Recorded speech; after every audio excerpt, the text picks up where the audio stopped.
when Biden ran, he pledged he was going to pick a female vice president in 2020. What qualities are you looking for in your vice presidential pick? Well, always the first quality has to be somebody that you think will be a good president, because if something should happen, you have to have somebody that's going to be a great president. A lot of people are talking about that gentleman right over there. And he's been so great. He's been such a great advocate. I have to say, this is in a very positive way, Tim Scott. He has been much better for me than he was for himself. I watched his campaign, and he doesn't like talking about himself, but boy, does he talk about Trump. And I said, I called him. I said, Tim, you're better for me than you were for yourself. But he's fantastic, and he's a fantastic person.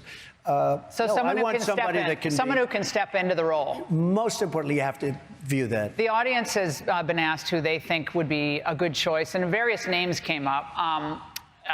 One of them was, of course, Vivek Ramaswamy. He's made a big splash. Ron DeSantis, who's making an appearance today in South Carolina, we just found out. Obviously, Tim Scott, Byron Donalds, and a big presence here for Tulsi Gabbard.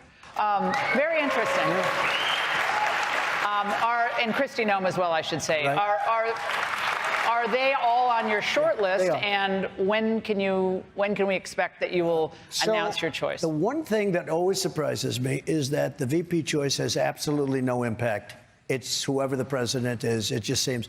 I remember when Sarah Palin was actually picked, and she did have a big up, and then they just went after her at a level that nobody's seen. The Republicans themselves went after what they did. But you'll be a one-term president because you've already served, so you can only serve for one term, although they say you'll never leave office. I assume that you'll never leave. There'll never be another election again. Don't do it. He'll never leave. He's never going. Oh, these people.